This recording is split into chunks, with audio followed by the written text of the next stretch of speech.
அனைவருக்கும் வணக்கம். பாரம்பரிய திருவள்ளுவர் குல வம்சம் பிரசன்ன ஜோதிடர் சுபமாரிமுத்து திருப்பூர்லிருந்து இந்த பதிவு உங்களுக்காக. சதய நட்சத்திரத்தில் மாந்தி இருந்தால் எந்த கோவிலுக்கு போனால் உங்க கர்மவினை தீரும். மாந்தி என்பது யார்? எல்லாத்தோட ஜாதகத்திலையும் பாருங்க, ஒரு சில ஜாதகத்துல மாந்தியே ஜாதக ராசி கட்டத்துல சில பேர் அதுல போட மாட்டாங்க. சில கம்ப்யூட்டர்லேயே சிலதெல்லாம் வராது. ஆனால் மாந்தி பெரிய ஒரு அற்புதமான ஒரு மிராக்கலான விஷயத்தை காமிக்கும். ஏன் அப்படின்னா, சூரியனுடைய மகன் சனி பகவான், சனி பகவானுடைய மகன் மாந்தி. இந்த மாந்தி எதுக்கு அதிகமாக யூஸ் ஆகுதுன்னு கேட்டீங்கன்னா, இறப்பு தோஷத்துக்கு மாந்தி அதிகமாக முன்னோர்கள் எடுத்துக்கிட்டாங்க. அப்போ இந்த மாந்தி நிற்கக்கூடிய நட்சத்திரங்கள் எல்லாம் எப்படி எல்லாம் செயல்படுது அப்படிங்கிறத இந்த பதிவுல நம்ம பார்க்க போறோம். இதை மறக்காம ஒரு பேனா நோட் எடுத்து குறிச்சு வச்சுக்கோங்க. இது வரக்கூடிய ஜோதிடர்களுக்கும் பயன்படும். நம்ம இந்த யூடியூப் சேனல் வள்ளுவர் வாக்கு யூடியூப் சேனல்ல போய் பார்க்குறவங்களுக்கும் பயன்படும். இனி வரக்கூடிய சந்ததிகளுக்கும் இது பயன்படும். மாந்திக்கு இப்படி மிராக்கள் இருக்குதா அப்படிங்கிற ஒரு விஷயத்த இன்னைக்கு நம்ம அதை சொல்ல போறோம்.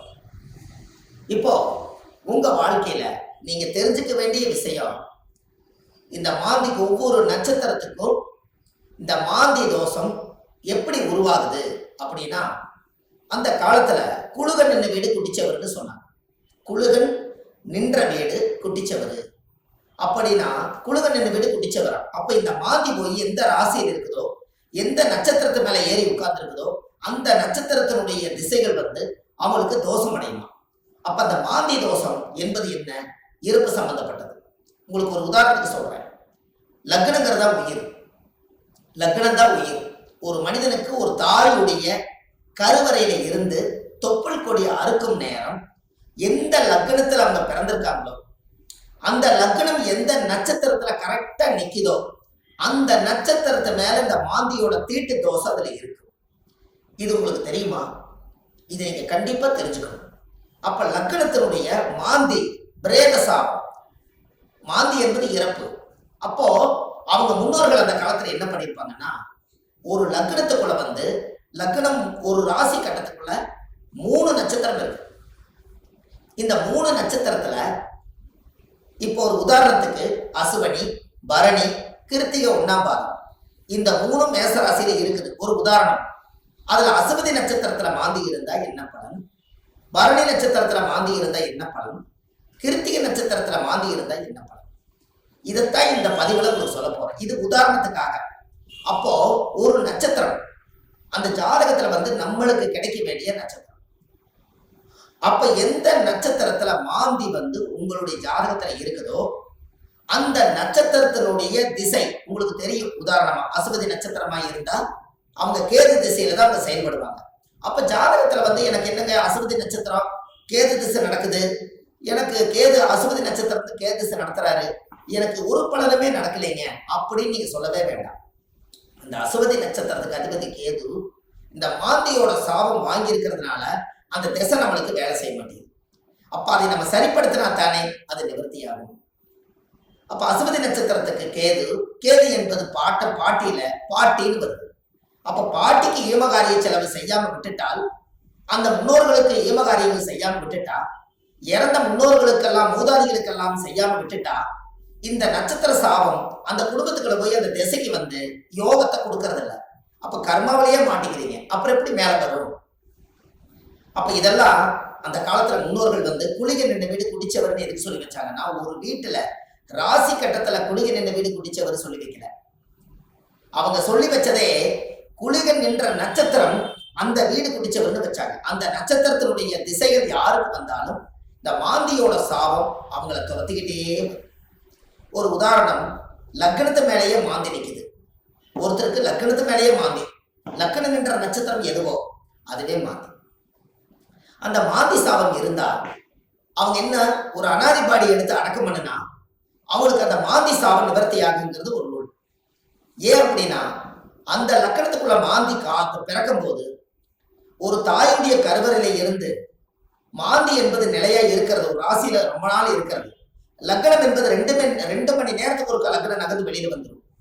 கரெக்டா அந்த பிரசவமாகி இந்த லக்னம் போய் கரெக்டா மாந்தியோட நட்சத்திரத்துல போய் கரெக்டா அந்த லக்னம் உட்கார்ந்துட்டால் இந்த லக்னம் வந்து தீட்டாய் போயிடும். இதுதான் அதனுடைய பரம ரகசியம்.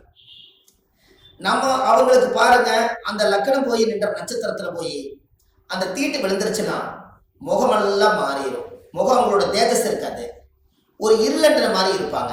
என்னமோ ஒரு தோஷம் அவங்கள தாக்கிட்டே இருக்கும். ஒரு செயல்பாடு சிறப்பா இருக்காது. எந்த ஒரு காரியம் எடுத்தாலும் தடை, வீட்டு காரியம் எடுத்தாலும் தடை, தொழில போய் ஜெயிக்கலாம்னா தடை, திருமண வாழ்க்கையில நிம்மதியா இருக்கலாம்னா திருமணத்துல திருப்தி இல்லை, குழந்தை பாக்கியம் பெற்றுக்கலாம்னா குழந்தைக்கு ஏதாவது ஒரு உச்சங்கள், பூர்வீகத்துல போய் வாழலாம்னா பூர்வீகத்துல முன்னோருடைய சாபம். இப்படி வந்து இந்த மாந்தியுடைய நட்சத்திர தோஷங்கள் உங்களுக்கு அதிகமான முறையில இது கர்மாவா செயல்படுது. அப்போ முன்னோர்கள் அந்த காலத்துல இதுக்கு எல்லாமே கோவில் வச்சிருக்காங்க பாருங்க. இதுதான் ஒரு ஹைலைட். இந்த ரகசியத்தை சொல்லாம விட்டுட்டா கடைசி வரைக்கும் உங்களுக்கு தெரியாமலே போய் ஒவ்வொருத்தருடைய ஜாதகத்திலையுமே எந்தெந்த நட்சத்திரத்துல மாந்தி இருக்குதோ அதற்குரிய கோவில்ல போய் சுவாமிக்கு தேங்காய் பழம் பூமாலை கல்கண்டு வாங்கி அர்ச்சனை பண்ணி சாமி கும்பிட்டு வந்துட்டால் உங்களுடைய அந்த நட்சத்திரத்தினுடைய மாந்தி சாபம் அன்றோடு அது நிவர்த்தியாது. அப்ப இது ஒரு பெரிய அற்புதம் அல்லவா? இப்ப நீங்க தெரிஞ்சுக்கணும். அப்ப அந்த கோவிலுடைய வரலாறு எங்க இருக்குது, அந்த கோவிலை நம்ம எப்படி கண்டுபிடிக்கிறது, இந்த கோயிலுக்கு போறதுக்கு வழிமுறைகள் என்ன, இது எல்லாமே நீங்க தெரிஞ்சுக்கிட்டா மட்டும்தான் அந்த வாழ்க்கை உங்களுக்கு கரெக்டா செயல்படும். அப்போ முன்னோர்கள் அந்த காலத்துல சூரியனுடைய மகன் சனி பகவான், சனி பகவானுடைய மகன் மாந்தி. அப்ப அப்பாவுடைய பேரன் தான் நம்மளுக்கு மாந்தி தோஷமா வர்றாரு. அப்ப அப்பாவுடைய சொத்து பிள்ளைக்குத்தானா, அப்பாவுடைய பாவம் பிள்ளைக்குத்தானே. அந்த கர்மாவில் இருந்துதான் உங்களால வெளியில வர முடியல. அப்ப இது மூலியமா தான் உங்களுக்கு கர்மா செயல்படுது. பாருங்க, உங்களுக்கு தாத்தாவோட சொத்து அந்த காலத்துல பாத்தீங்கன்னா தாத்தாவோட சொத்தை கொண்டு போய் வாழ்ந்து முடிச்சுட்டு உயிர் எழுதும் போது பேரன் பேர்ல போய் எழுதுவார். அப்ப சூரியனுக்கும் சனி பகவானுக்கு தொடர்பு இல்லை, மாந்திக்கு தான் தொடர்பு வருது. அப்போ அந்த ஜாதகத்திலேயே அப்ப மாந்தி என்பது உள்வினை கர்மா. மாந்தி என்பது முன்னோர்களுக்கு திதி கொடுக்காம விட்டுட்டீங்கன்னா அது நட்சத்திரத்தினுடைய மாந்தி போய் அந்த தோஷம் அடைஞ்சிடும். அந்த திசைகள்ல நம்மளுக்கு சரியான பிரச்சனைகள் வந்து எல்லா கோயிலுக்கும் போயிட்டு வந்துட்டேங்க, எல்லா பூஜையும் பண்ணிட்டு வந்துட்டேன், எல்லா பரிகாரங்களும் சொன்னதெல்லாம் செய்திருக்கேன். ஆனா ஏன் எனக்கு வந்து ஒவ்வொரு நாளும் பலாபலம் மாறி வருது, எனக்கு எதுவுமே நடக்கலையே, இப்படி ஒரு கேள்வி பிறக்குது. அப்ப அந்த ஜாதகத்தை வாங்கி பார்த்தா நீங்க என்ன நட்சத்திரத்துல திசை நடக்குதுன்னு கேட்டா எனக்கு ஒரு நட்சத்திரம் அஸ்வினியில திசை நடக்குது, எனக்கு கேது திசை நடக்குதுங்க. கேது அது மாந்தியோட நட்சத்திரம், அஸ்வினியில இருந்து நிற்கும். அப்போ இப்படித்தான் ஒவ்வொருத்தருடைய நட்சத்திரத்தையும் இந்த மாந்தி லாக் பண்ணி வச்சிருக்கு. இதை தெரிஞ்சுக்கிட்டாலே உங்க வாழ்க்கை ரொம்ப சிறப்பா இருக்குமே. அப்ப இந்த மாந்திங்கிற ஒரு கர்மா கேரளாவில எல்லாம் பாத்தீங்கன்னா குளிகனை வச்சுதான் ஜாதகமே கணிப்பாங்க. அவங்களுக்கு கர்ம வினையை கண்டுபிடிக்கிறதே குளிகனை வச்சுதான். அதனாலதான் குளிகன் இந்த வீடு குட்டிச்சவர்னு அந்த காலத்துல சொன்னது. கேரளாவில் பிரசன்னம் பார்த்தாங்கன்னா குளிகை தோஷம் இருக்குதுங்கிறத அவங்க அதை தெளிவா சொல்லுவாங்க. அப்ப அதை சொல்லி முதல் முன்னோர்களுடைய கர்மாவை நிவர்த்தி செய்துட்டா நீங்க இந்த பூமியில பிறக்கும் போது கொண்டு வந்த யோகம் வேலை செய்யுங்கிறது ஒரு நூல் உண்டு. அது அந்த காலத்துல இருந்தே இருக்கு. நாம நல்லா யோசிச்சு பாருங்க, நம்ம போன ஜென்மத்துல செய்த பாவங்கள் இந்த ஜென்மத்துல கிரக அமைப்போட இருந்து நான் ஏதாவது ஒரு கஷ்டமா தான் நம்ம என்ன சொல்றோம், போன ஜென்மத்துல நான் என்ன பாவம் செஞ்சேன்னு எனக்கு தெரியலீங்க, ஆனா இந்த ஜென்மத்துல நான் ரொம்ப கஷ்டப்பட்டு போயிட்டேன், ஒரு காலம் கெட்டால் ஒரு காலம் நான் நல்லா இருக்கணும், நான் சம்பாதிச்சதுலயும் நிம்மதி இல்லை, வாழ்க்கையிலேயே எனக்கு நிம்மதி இல்லை, குழந்தை பெற்று பார்த்தா அது நிம்மதி இல்லை, கணவன் மனைவியோட வாழ்ந்து பார்த்தா அதுலேயே நிம்மதி இல்லை, எனக்கு இந்த ஜாதகத்துல ஏன் தான் நான் அந்த பிறப்பு வாங்கி வந்தேன்னு எனக்கும் தெரியல, அப்ப நான் எப்பதான் நான் நல்லா இருப்பேன் அப்படின்னு ஒரு கேள்வி பிறக்குது. அப்ப இந்த இடத்துல என்னன்னு கேட்டா சூரியன் ஒரு ஜாதகத்துல உச்சமா இருக்காரு, நீங்க ஜம்முன்னு இருப்பீங்க, சனி உச்சமாக்குறாரு ஜம்முன்னு இருப்பீங்க, இதெல்லாம் ரைட்டு. ஆனால் இந்த கர்ம வினைங்கிறது ஒண்ணு என்னன்னா தாயுடைய கருவறையில இருந்து தொப்புள் கொடி அறுக்கும் போதே இந்த பிரபஞ்சம் கொடுக்கக்கூடிய அந்த கர்மா தோஷம் தான் அந்த லக்ன தோஷமோ இந்த நட்சத்திரத்தினுடைய மாந்தி தோஷம். அப்போ ஒவ்வொரு நட்சத்திரக்காரர்களுக்கும் மாந்தி எந்த நட்சத்திரத்துல இருக்குதோ அதுக்குரிய கோயிலுக்கு போயிட்டு வந்தீங்கன்னா கண்டிப்பா உங்க லைஃப்ல ஒரு மாற்றம் ஏற்படும். அதுக்கப்புறம் உங்களோட தொழில் விருத்தியாகும், குடும்ப விருத்தியாகும், மனை விருத்தியாகும், மாங்கல்ய விருத்தியாகும், ஆயுள் ஆரோக்கிய ஐஸ்வர்யம் விருத்தியாகும், புத்திர பாக்கியம் விருத்தியாகும், செய்யும் தொழிலில் லாபம் கிடைக்கும், மன நிம்மதி சந்தோஷம் உங்களுக்குள்ள இருக்கும், பட்ட கடன் அடைச்சிருவீங்க, தீராத துன்பத்திலிருந்து வெளியே வந்துடுவீங்க, வெளிநாட்டு பயணம் போக வேண்டிய தடைகளுக்கு போயிட்டு வந்துடுவீங்க, திருமணமே ஒரு வாழ்க்கை அமைஞ்சு எனக்கு சரியில்லை, மறுவாழ்வு தான் எனக்கு வேண்டி நினைச்சிட்டு இருக்கிறவங்களுக்கு மறுவாழ்வு, குடும்பத்துக்குள்ள தீராத நோய்கள், மருந்து இல்லாத நோய்க்கு மருந்து, எல்லாமே உங்களுக்கு கிடைக்கும். அதுக்கு நீங்க என்ன பண்ணணும், உங்க ஜாதகத்தை நீங்க நல்லா எடுங்க. ஜாதகத்தை எடுத்து உங்க ஜாதகத்துல மாந்தி சாரமாகாத கிரகம் சோரம் போய் விடுமா, மாந்தி எந்த நட்சத்திரத்துல இருக்குதோ அந்த நட்சத்திரம் எதுன்னு பாருங்க. அந்த நட்சத்திர கோயிலுக்கு கரெக்டா நீங்க போயிட்டு வாங்க. உங்களுக்கு அந்த மாந்தி நின்ற நட்சத்திர தோஷம் நிவர்த்தியானால் உங்களுக்கு நடக்கிற குடும்பத்துல எல்லாம் நல்லா. அப்போ இந்த ஜாதகத்துல இவ்வளவு பெரிய ரகசியத்தை நிவர்த்தி பண்ணலைன்னா அது முடக்கு மாதிரி அப்படியே முடங்கி போயிடும். இதனாலதான் அந்த ஜாதகத்துல அந்த காலத்திலேயே இந்த விஷயத்த சொல்லி வச்சாங்க.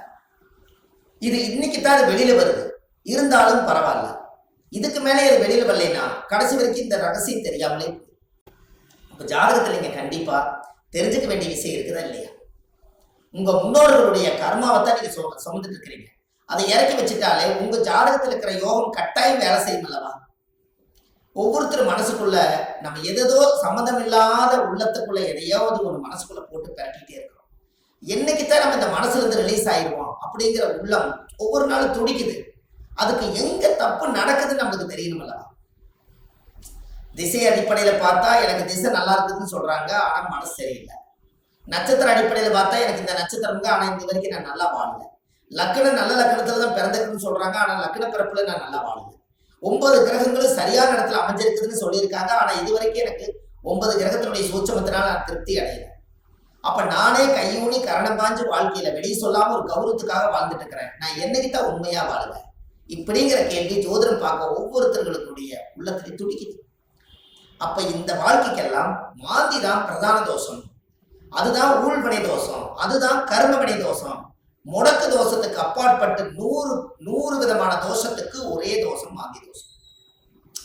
இந்த இறப்புக்கு மட்டும் ஒரு பெரிய தோஷம் என்னன்னா மாந்தி தான் இறப்பு. உங்களுக்கு ஒண்ணு தெரியுமா? குளிகை காலத்துல சொல்லுவாங்க, ஒரு குளிகை காலத்துல ஒரு விஷயத்த செஞ்சா திரும்ப திரும்ப செஞ்சுக்கிட்டே இருப்பாங்க. அப்ப நல்லது செஞ்சாலும் திரும்ப திரும்ப வரும், கெடுதல் செஞ்சாலும் திரும்ப திரும்ப வருமா? அப்ப குளிகிற நேரத்துலதான் எதை செய்யணும்னு அந்த காலத்துல முன்னோர்கள் அதை யோகிச்சு வச்சிருக்காங்கல்ல. இது எல்லாம் தான் உலகத்துல இருக்கு. நீங்க போங்க, வள்ளுவர் வாக்குன்னு யூடியூப் சேனல்ல போனீங்கன்னா இது போல ஆயிரக்கணக்கான பரிகாரத்தை நிறைய கொடுத்துருக்கேன். கண்டிப்பா இதெல்லாம் நீங்க தெரிஞ்சுக்கணும். ஏன்னா அந்த மாந்தியோட சாபத்தை தீர்த்துட்டாலே உங்க வாழ்க்கையில ஒரு அஸ்வமேத யாகம் நடத்துறதுக்கு சமம் கொடுக்கும். எப்படி ஒரு பிரமாதமான ஒரு பிறப்புன்னு பாருங்க. அப்ப இந்த கண்டிப்பா உங்களுக்கு இதுக்கு ஒரு தீர்வு வேணும் அல்லவா? அதுக்கு நீங்க முதல் இந்த கோவிலை கண்டுபிடிக்கிறதுக்கு முன்னாடி முதல் நீங்க வீடு வாசல்லாம் வலிச்சு சுத்தப்படுத்திட்டு, இந்த மாந்திக்கு ஏதாவது ஒரு அனாதையா இறந்து போயிருந்தாலோ இல்ல ஒரு இறப்புக்கு நீங்க போனாலோ, எங்களோட வாழ்க்கையில மாந்தி தோஷம் பிரேத தோஷம்.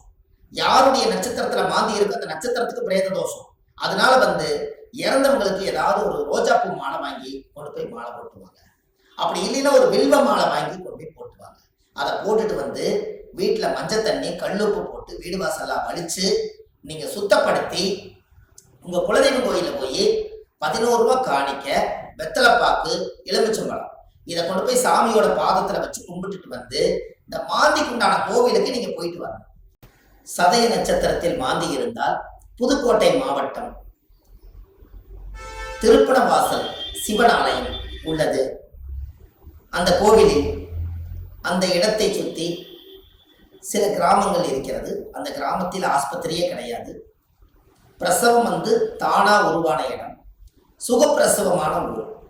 திருப்பணவாசல், புதுக்கோட்டை மாவட்டம் திருப்பணவாசல். அந்த கோவிலுக்கு சென்று சுவாமிக்கு தேங்காவளம், பூமாலை, கல்கண்டு வாங்கி அர்ச்சனை செய்து வந்தால் அன்றோடு ஒரு ஜாதகத்தில் உள்ள சகல தோஷங்களும் நீங்கும்.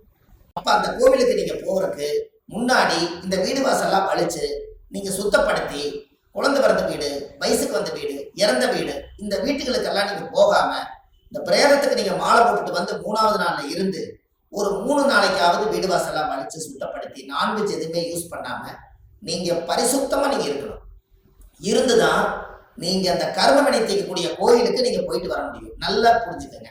இதுல குலதெய்வம் எனக்கு தெரியலீங்கன்னு சொன்னால் உபாசன தெய்வம் நீங்க என்ன இஷ்ட தெய்வத்தை வந்து இப்ப வணங்கிட்டு இருக்கிறீங்களோ அந்த தெய்வத்தோட பாதத்துல வெத்தலை வாக்கு எலுமிச்சம்பழம் பூ பழம் கனி வச்சு சாமி கும்பிடுங்க.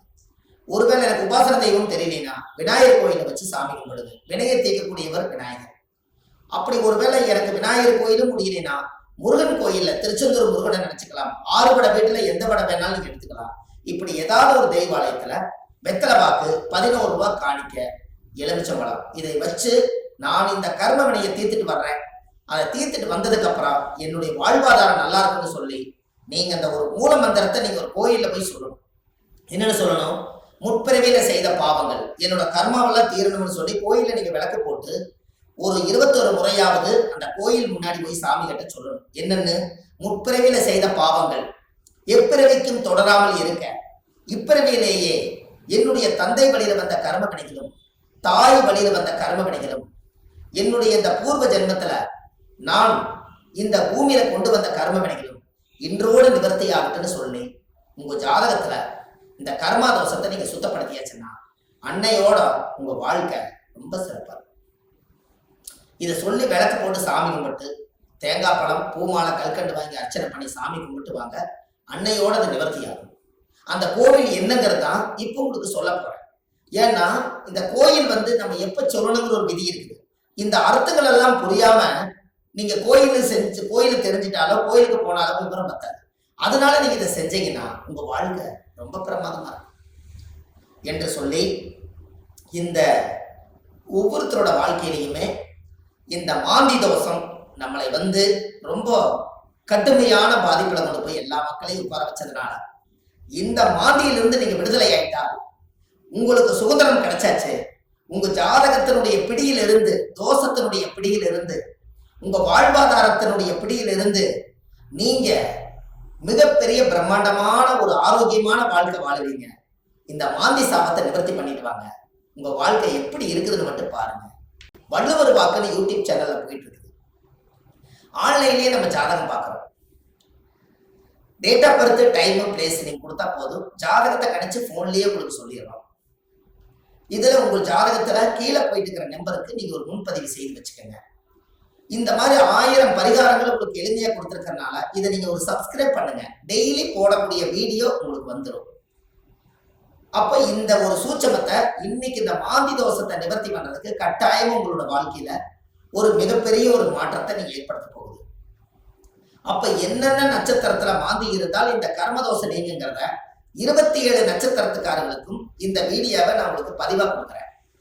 ஒவ்வொரு நட்சத்திரக்காரர் 27 நட்சத்திரத்துல யாராரு இந்த உலகத்துல எந்தெந்த நட்சத்திரத்துல நீங்க பிறந்திருக்கீங்களோ அந்தந்த நட்சத்திரத்துல போய் அதுக்குரிய கோயிலுக்கு போய் வழிபாடு பண்ணிடுவாங்க.